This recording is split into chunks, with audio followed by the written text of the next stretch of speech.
Hello friends, నమస్కారము.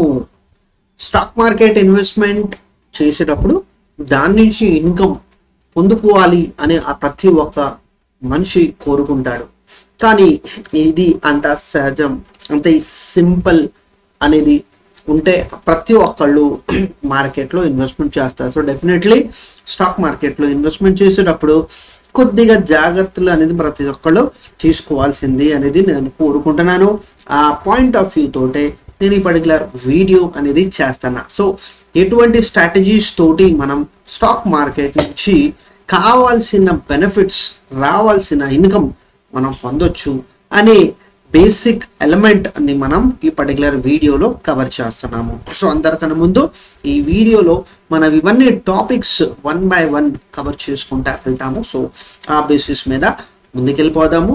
First మనం stock market basic ఐడియాని మనం తెలుసుకోవాలి. సో స్టాక్ మార్కెట్ అనేది పని ఎలా చేసిద్ది?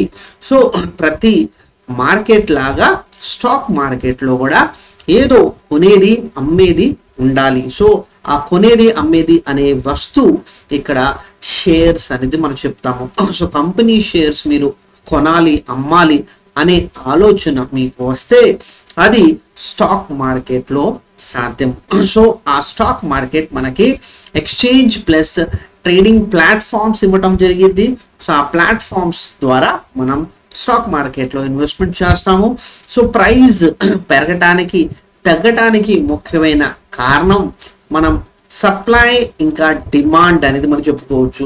సో సింపుల్గా అర్థం చేసుకోవాల్సిన విషయం ఏంటంటే, మనం ఒకవేళ కూరగాయల మార్కెట్లో వెళ్తుంటే 1 కేజీ టమాటా ఇవాళ మనకు 30 రూపాయలు చెప్తున్నారు.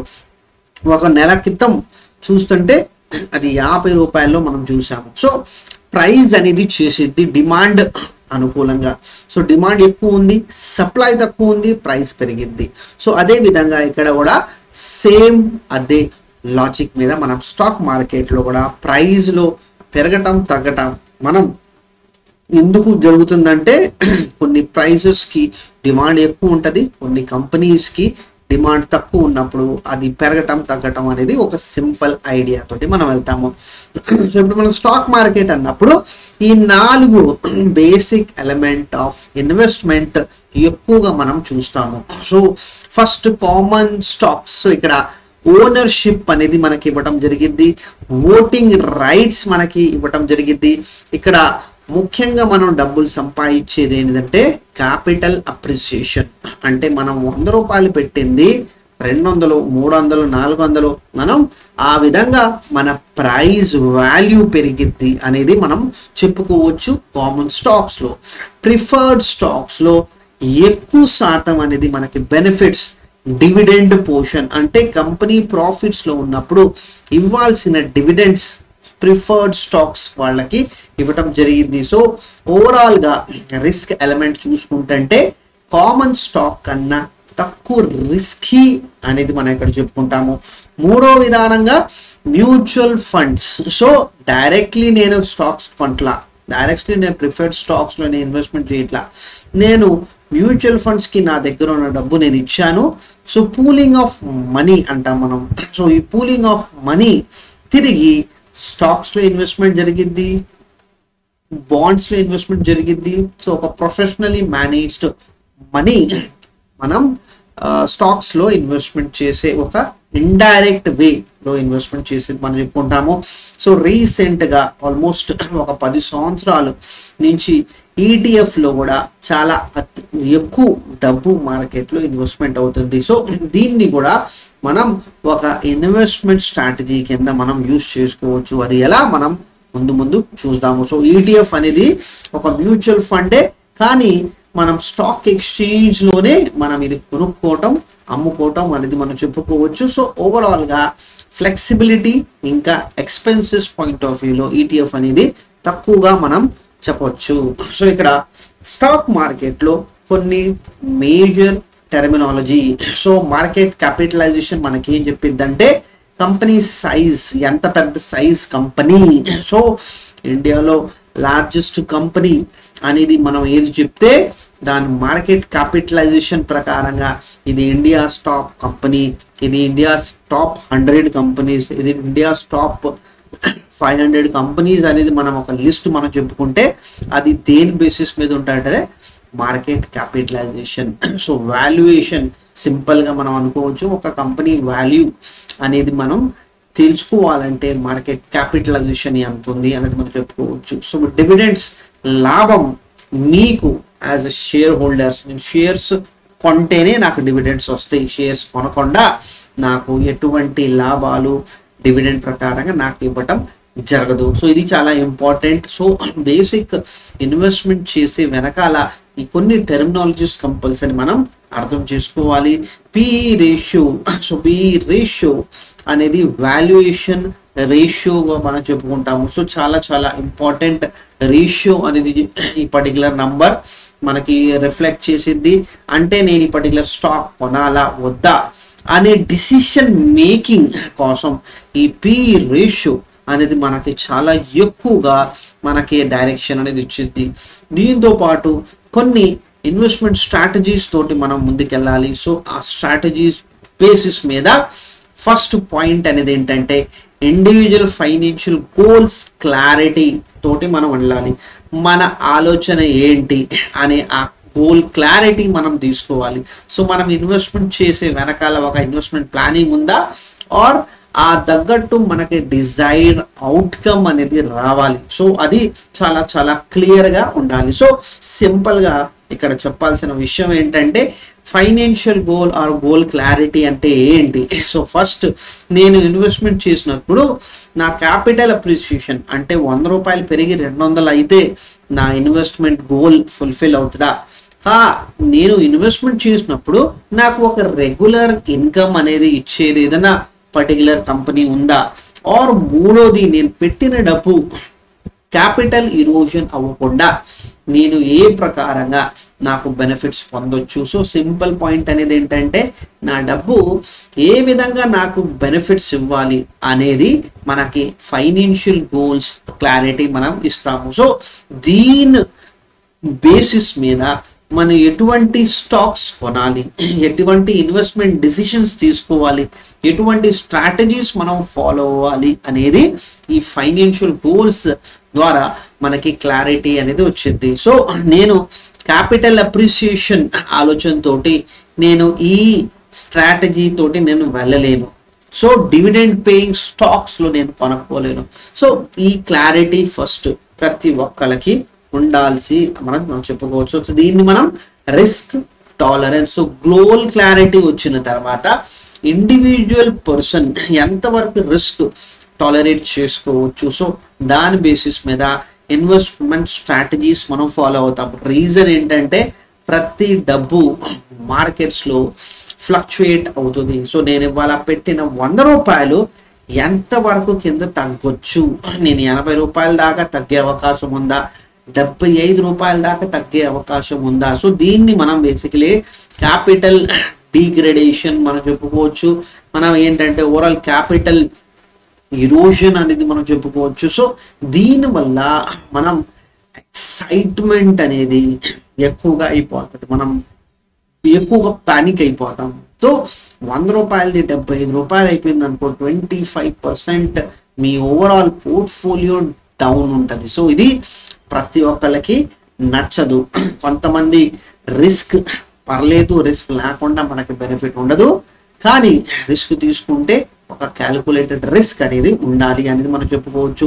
సో దీన్ని మనం పొటెన్షియల్ లాస్ మేకింగ్ ఇన్వెస్ట్మెంట్ అనేది చెప్పుకోవచ్చు. ఇది షార్ట్ టర్మ్ బేసిస్ మీదే ఉంటుంది. సో మనం ఒకవేళ ఈ 75 దాకా వచ్చిన తర్వాత ఈ పర్టికులర్ మార్కెట్ పెరిగితే మనకి లాభం అనేది వచ్చింది. సో మనం ఎంతవరకు లాస్ అనేది మనం బేర్ చేసుకోవచ్చు అనేది రిస్క్ టాలరెన్స్ అసెస్మెంట్ అనేది మనం చెప్పుకోవాలి. సో ఆ రిస్క్ టాలరెంట్ అసెస్మెంట్ ప్లస్ మన ఇన్వెస్ట్మెంట్ గోల్ తోటి మనం ఒక ప్రాపర్ డైవర్సిఫైడ్ పోర్ట్ఫోలియో అనేది మనం డిసైడ్ చేసుకోవాలి. సో మార్కెట్ ఫ్లక్చుయేషన్స్ ఏంటి అలా ఉంటాయి, ఎకనామిక్ సిచ్యువేషన్ ఏంటి మనం ఉండే కంట్రీలో అనేది చిన్నగా ఆలోచించుకుంటా దాని ప్రకారంగా మనం ఒక ఓవరాల్ రిటర్న్స్ ఎక్స్పెక్టేషన్ ఎంత ఉంది, సో మల్టిపుల్ సెక్టర్స్ మనం డిసైడ్ చేసుకోవాలి. దాని తగ్గట్టు అసెట్ అలొకేషన్ అంటే నేను స్టాక్స్లో ఎంత పర్సెంటేజ్ ఇన్వెస్ట్మెంట్ చేయాలనుకుంటున్నాను, బాండ్స్లో ఎంత పర్సెంటేజ్ ఇన్వెస్ట్మెంట్ చేయాలనుకుంటున్నాను, రియల్ ఎస్టేట్స్లో ఇన్వెస్ట్మెంట్ చేయాలంటే ఎంత ఇన్వెస్ట్మెంట్ చేస్తున్నాను, కమోడిటీస్లో నేను ఇన్వెస్ట్మెంట్ చేయాలంటే ఎంత ఇన్వెస్ట్మెంట్ చేస్తున్నాను అనేది క్లియర్గా మనం వెళ్ళాలి. సో బేసిక్లీ నేను స్టాక్స్లో ఇన్వెస్ట్మెంట్ చేయాలి, కానీ నా రిస్క్ ఎలిమెంట్ బాండ్స్ లాగా ఉండాలి, నా పోర్ట్ఫోలియో క్యాపిటల్ ఇన్వెస్ట్మెంట్ అనేది తగ్గకూడదు అనేది ఉంటే అది రాంగ్ అనాలిసిస్. మనం రాంగ్ వేలో మన ఇన్వెస్ట్మెంట్ ఎక్స్పెక్టెడ్ రిటర్న్స్ అనేది మనం కోరుకుంటున్నాము. సో ఇది చాలా చాలా ఇంపార్టెంట్ విషయం ఫ్రెండ్స్. సో దీని బేసిస్ మీద మనం స్టాక్స్ బేసిస్ మీద మనం బేసిక్ ఐడియాస్ తోటి ఫస్ట్ మనం ఇండివిజువల్ స్టాక్స్ కొనే లోపల మన ఫండమెంటల్ అనాలిసిస్, సో ఫైనాన్షియల్ హెల్త్ని కరెక్ట్గా తీసుకోవాలి. ఏ విధంగా బేసికలీ పర్ఫార్మెన్సెస్ మెట్రిక్స్ అనేది మనం చెప్పుకుంటాము అంటే ప్రాఫిట్స్లో ఉందా కంపెనీ, సేల్స్ బాగుండయా, మేనేజ్మెంట్ కరెక్ట్ వేగా బిజినెస్ చేస్తుందా అనే ఐడియా తోటి మనం వెళ్తాము.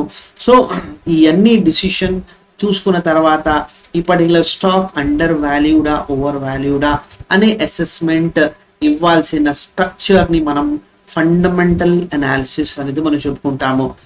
సో కంప్లీట్ ఫైనాన్షియల్ హిస్టరీ తోటి డిసిషన్ మేకింగ్ నాకు ఈజీగా ఇవ్వాల్సిన ప్రాసెస్ మనం ఫండమెంటల్ అనాలిసిస్ అంటాము.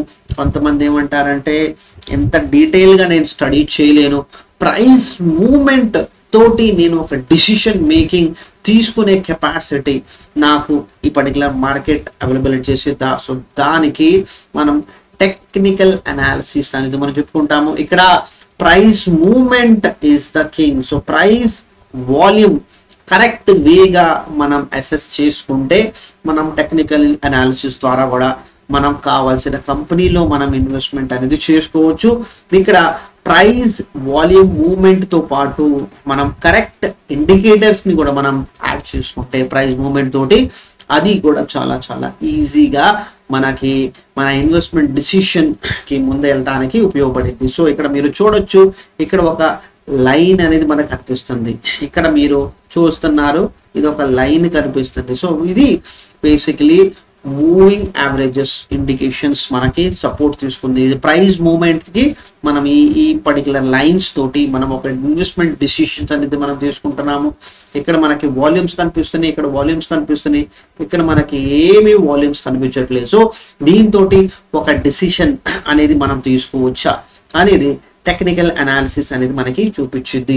సో స్టాక్స్ని మనం ఓవరాల్గా సో ఇండియా గురించి మనం మాట్లాడుకుంటుంటే దగ్గర ఒక 4000 స్టాక్స్ మనకి మన మార్కెట్స్లో అవైలబుల్గా ఉంటాయి. లిస్టెడ్ కంపెనీస్ మనం చెప్పుకోవచ్చు అప్రాక్సిమేట్లీ. సో ఈ 4000 స్టాక్స్లో మనకు కావాల్సింది 5 నుంచి 10 మంచి స్టాక్స్. సో దీన్ని మనం కొన్ని స్క్రీనర్స్ యూజ్ చేసుకోవచ్చు. ఆ స్క్రీనర్స్ తోటి నేను ఇందాక చెప్పిన technical analysis, fundamental analysis, numbers మన మీరు ఏ రేషియోస్ ప్రిఫర్ చేస్తారో, టెక్నికల్ అనాలిసిస్ ఉందంటే ప్రైస్ ఇండికేటర్స్ మీరు ఏది యూజ్ చేస్తారు, సో అవన్నీ యూజ్ చేసుకుంటా మీరు ఓవరాల్ మనం ఈ 4000 కంపెనీస్ నుంచి మనం ఒక 5 నుంచి 10 కంపెనీస్ మనం ఫిల్టర్ అవుట్ చేసుకోవాలి. సో అది ఫిల్టర్ అవుట్ చేసుకున్న తర్వాత ఓవరాల్ మార్కెట్ సెంటిమెంట్ ఏంది, మనకి ఇన్వెస్ట్మెంట్ ఆపర్చునిటీ ఈ పర్టికులర్ మార్కెట్లో ఈ పర్టికులర్ టైంలో ఏంటి అనేది కూడా మనం కంటిన్యూస్లీ ట్రాక్ చేసుకుంటా ఉండాలి. సో ట్రాక్ చేసుకున్నప్పుడు మనం ఓవరాల్ స్ట్రాటజీ అనేది మనం డిసైడ్ చేసుకోవచ్చు. సో ఇది చాలా కాంప్లికేటెడ్ సింపుల్ స్టెప్ తోటి మనం వెళ్ళాలి. సో ఇక్కడ ప్రాసెస్ మనం తెలుసుకోవాలి. సో ఏ ప్రాసెస్ తోటి మనం ముందుకెళ్ళాలి, 1 2 3 4 5. సో ప్రతిసారి స్టెప్ 1 2 3 4 5. సో ఇది మనం బేసిక్లీ స్ట్రాటజీస్లో మనం ఇది యూజ్ చేసుకోవాలి. సో ప్రాసెస్లో మనం ఇది స్కిప్ అవుట్ చేయొచ్చా కాదు, సో దీన్ని కూడా మనం యూజ్ చేసుకోవాలి. దీన్ని ప్రతి స్టెప్ బై స్టెప్ మనం వెళ్ళామనుకోండి మన లాస్ మేకింగ్ ఛాన్సెస్ అనేది మనం తగ్గించుకోవచ్చు. సో అది పాయింట్ మనకి ఉంటుంది ఫ్రెండ్స్. ఫస్ట్ ఇందాక చెప్పినట్టు డివిడెంట్ ఇన్వెస్ట్మెంట్, నేను ఇన్వెస్ట్మెంట్ చేసిన డబ్బు నాకు కంటిన్యూస్గా ఒక రెగ్యులర్ బేసిస్ మీద డివిడెంట్ ఇన్కమ్ అనేది రావాలి అనే ఆలోచన ఉంటే అలాంటి కంపెనీస్లోనే ఇన్వెస్ట్మెంట్ చేయాలి. సో మ్యూచువల్ ఫండ్స్లో కూడా స్పెసిఫిక్లీ కొన్ని డివిడెంట్ స్కీమ్స్ మనకు ఉంటాయి. సో అదేవిధంగా ఈవెన్ మీరు స్పెసిఫిక్లీ స్టాక్స్లో ఇన్వెస్ట్మెంట్ చేస్తే కంప్లీట్లీ మీరు డివిడెంట్ ఇచ్చే కంపెనీస్ మీదే మీరు ఫోకస్ చేసుకుంటా ముందుకెళ్ళొచ్చు. ఇంకొక ఎక్సలెంట్ ఆప్షన్ ట్రేడింగ్ అనేది మనం చెప్పుకోవచ్చు. సో ఇక్కడ మనం చెప్పుకోవచ్చు ఇది చాలా చాలా ఎక్కువగా స్పెక్యులేటివ్. సో ఎక్స్పెక్టేషన్ తోటి మార్కెట్లో మనం ఎంట్రీ అవుతాము. సో ఇవాళ 100 రూపాయలు ఉంటే ఒక నెల లోపల ఈ 100 రూపాయలు పెరిగి 200 అయ్యే అవకాశం ఉంది అనే ఆలోచనతోటి కొంతమంది కొంటారు. ఇంకొక మనిషి ఏమంటారంటే ఇది 200 దాకా వెళ్ళదు, 200 కన్నా కిందే ఉంటుంది. సో వాళ్ళు సెల్ చేస్తారు. సో పాయింట్ మనం స్పెక్యులేషన్, హెడ్జింగ్, ఇంకా వేరియస్ ఆప్షన్స్ అనేది యూస్ చేసుకుంటా బేసిక్ ట్రేడింగ్కి చాలా మంది ముందుకు వస్తున్నారు. చాలా చాలా రిస్క్, దీంట్లో రివార్డ్ కూడా చాలా ఎక్కువగా ఉంటుంది. సో రూపాయి పెడితే నాకు ఇంకొక రూపాయి వచ్చే అవకాశం ఉంటుంది విదిన్ ఫ్యూ డేస్. కొన్ని రోజుల్లోనే నాకు 100% అనేది నా పెట్టుబడి మీద నాకు వచ్చే అవకాశం ఉంటుంది. సో ఎంత ఎక్కువగా రివార్డ్ వస్తుంటే అంత ఎక్కువగా రిస్క్ కూడా ఉంటుంది. సో ఇక్కడ 1 నుంచి 1 నేను డబ్బులు తీసుకోవచ్చు. అదేవిధంగా 1 నుంచి నా క్యాపిటల్ 0 కూడా అయిపోవచ్చు. సో ఇది చాలా చాలా ఇంపార్టెంట్ పాయింట్.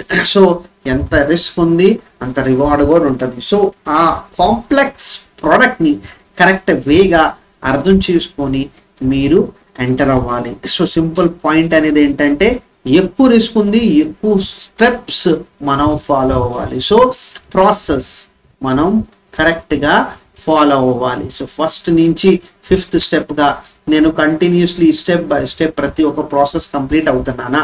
సో కంప్లీట్ చేస్తే మన ప్రాబబిలిటీ ఆఫ్ లాస్ అనేది మనం తగ్గించుకుంటాం. అది చాలా ఇంపార్టెంట్. సో దీన్ని మనం లివరేజింగ్ అంటాము. సో ఈటీఎఫ్ని మనం ఒక షార్ట్ టర్మ్ స్ట్రాటజీగా మనం యూస్ చేసుకోవచ్చు. ఎక్స్పోజర్, మనం ఓవరాల్ పోర్ట్ఫోలియో ఎక్స్పోజర్ని కూడా మనం షార్ట్ ఎక్స్పోజర్ అనేది మనం చెప్పుకోవచ్చు. సో ఈటీఎఫ్స్ అమ్ముకొని మనం బేసిక్లీ మన ఓవరాల్ పోర్ట్ఫోలియోని హెడ్జ్ చేసుకోవచ్చు. హెడ్జింగ్ ఆఫ్ పోర్ట్ఫోలియో అనేది మనం చెప్పుకోవచ్చు. సో చాలా చాలా ఇంపార్టెంట్ స్ట్రాటజీ. సో మనం ఆప్షన్స్ని యూస్ చేసుకోవచ్చు. ఈటీఎఫ్ని కూడా మన ఓవరాల్ పోర్ట్ఫోలియోలో కూడా యాడ్ చేసుకుంటా మనం మన ఇన్వెస్ట్మెంట్ని ముందుకు తీసుకోవచ్చు. రైట్. సో ఇప్పుడు ఏ విధంగా మనం మన పోర్ట్ఫోలియోని మేనేజ్ చేసుకోవాలి? ఫస్ట్ అసెస్మెంట్, రెగ్యులర్ అసెస్మెంట్ మనం చేసుకోవాలి. మన ఓవరాల్ గోల్ అనేది మనం క్లియర్గా ఉండాలి. మనం ఎంతకాలం పర్టికులర్ మార్కెట్లో ఉండాలనుకుంటున్నాము? ఒక 3 నెలల, 6 నెలల, 1 సంవత్సరం, 5 సంవత్సరాల, 10 సంవత్సరాలు, ఆ తగ్గట్టు మన పోర్ట్ఫోలియో కూడా మనం రెగ్యులర్గా రివ్యూ చేసుకుంటా వెళ్ళాలి. సో మనం ఎంత దూరం అనుకున్నాం, మనం స్టెప్ 1 నుంచి స్టెప్ 5లో మనం వెళ్ళాలనుకుంటున్నాము. ఇక్కడి నుంచి మనం కిందకి వెళ్ళిపోతున్నాము, కిందకి ఎందుకు వెళ్తున్నాము, మనం ఇక్కడి నుంచి మార్కెట్ పైన ఎందుకు వెళ్ళట్లా, కింద వెళ్ళటానికి కారణం ఏంటి అనేది మనం చెక్ చేసుకోవాలి. సో ఈ స్టెప్, ఈ స్ట్రాటజీ కరెక్టా? సో కరెక్ట్ ఉంటే మనం అది కంటిన్యూ అవుతాము. ఆ స్ట్రాటజీ కరెక్ట్ లేదు అంటే మళ్ళీ తిరిగి మనం ఇక్కడ రావాలి. సో ఇక్కడ రావటానికి నేను ఒక కొత్త స్ట్రాటజీ యూస్ చేసుకోవాలి అనే పాయింట్ మనం రివ్యూ చేసినప్పుడు ఆ పాయింట్ తోటి కూర్చొని డిస్కస్ చేసుకోవాలి. సో రీబ్యాలెన్సింగ్ అనేది నేను ఇక్కడ చెప్తున్నాను. సో కొన్ని అసెట్స్ చాలా అద్భుతంగా పర్ఫామ్ చేస్తాయి, కొన్ని అసెట్స్ అండర్ పర్ఫామ్ చేస్తాయి. సో ఆ managing of asset allocation. So basically ఏ బాగా పెరిగింది, ఇది చాలా అండర్ వాల్యూడ్, ఇక్కడి నుంచి కొద్దిగా బెనిఫిట్ అనేది తీసుకొచ్చి బిలో నేను కొంటున్నాను. ఇది తక్కువ ప్రైస్లో ఉంది కాబట్టి, ఎందుకంటే తక్కువ ప్రైస్లో ఉంది, రేపు ఇది పెరుగుతుంటే దీని వాల్యుయేషన్ ఆటోమేటిక్లీ నా ఓవరాల్ పోర్ట్ఫోలియోలో చాలా చాలా అద్భుతంగా ఉంటుంది. సో ఈ విధంగా రీబ్యాలెన్సింగ్ అనేది మన ఓవరాల్ స్టాక్ పోర్ట్ఫోలియోలో మనం చేసుకోవాలి.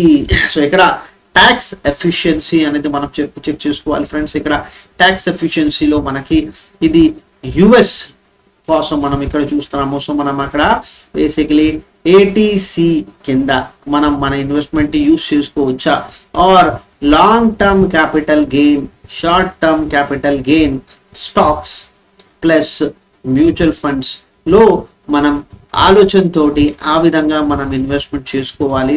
ఎందుకంటే దీస్ టైప్ ఆఫ్ ఇన్వెస్ట్మెంట్స్ మనకి వెల్త్ క్రియేషన్ లో చాలా చాలా ఎక్కువగా బెనిఫిట్ ఉంటాయి. అంటే సింపుల్ గా అర్థం చేసుకుందాం ఫ్రెండ్స్, మీరు ఇన్వెస్ట్మెంట్ చేస్తున్నారు, ₹1,00,000 ఇన్వెస్ట్మెంట్ చేసింది 10 లక్షలు బేసికలీ రీచ్ అయ్యారు. ఈ 10 లక్షలు మీరు విత్డ్రా చేస్తుంటే దీని మీద నాకు క్యాపిటల్ గెయిన్ ట్యాక్స్ ఎంత, లాంగ్ టర్మా short టర్మా?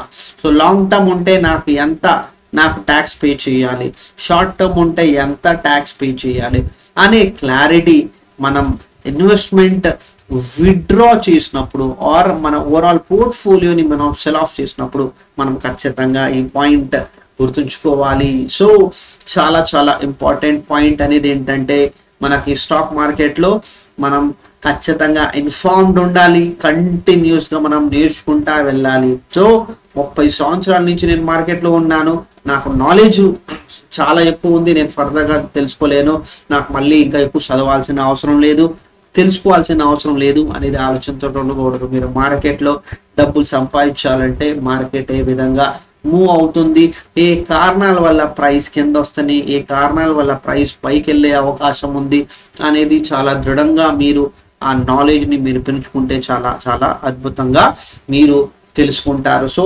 Keeping up with the market trends. So ఈ మార్కెట్ ట్రెండ్స్ని కరెక్ట్గా మీరు ఫాలో అవ్వాలి. Economic indicators, so economy structure అనేది మనం చెప్పుకోవచ్చు. ఇక్కడ మనం ఆర్బీఐ గురించి మనం చెప్తాము, ఇక్కడ మనం సెంట్రల్ గవర్నమెంట్ బోర్డ్, మనకి బేసిక్లీ సెంట్రల్ గవర్నమెంట్ నుంచి మనకి ఫైనాన్స్ బిల్ మనం చూస్తాము. సో ఇవన్నీ డీటెయిల్స్ చాలా చాలా క్రూషియల్గా ఉంటుంది. సిపిఐ నంబర్ అంటే ఇన్ఫ్లేషన్ నంబర్, ఇక్కడ ఆర్బీఐ మనకి రేట్ ఆఫ్ ఇంట్రెస్ట్ తగ్గిస్తున్నాడు, రెపో రేట్ తగ్గిస్తున్నాడు. సో రెపో రేట్ తగ్గడం వల్ల ప్రభావం ఏంటి, కరెంట్ సిచ్యువేషన్లో మార్కెట్ పడడానికి ముఖ్యమైన కారణం వార్ అనేది మనం చెప్పుకుంటున్నాము.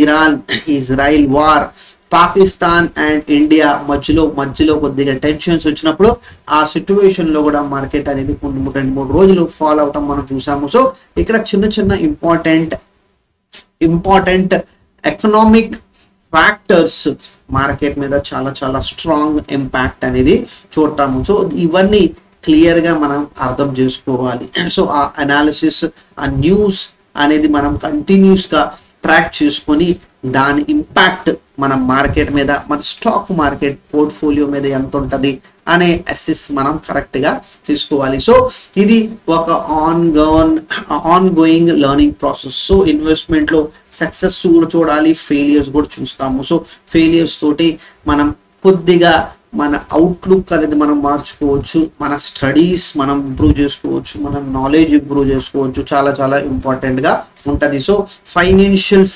సపోర్ట్ అనేది మీకు ఇండివిజువల్గా నాలెడ్జ్ లేని పరిస్థితుల్లో మీరు ఒక ఫైనాన్షియల్ అడ్వైజర్స్ని కన్సల్ట్ అవ్వచ్చు.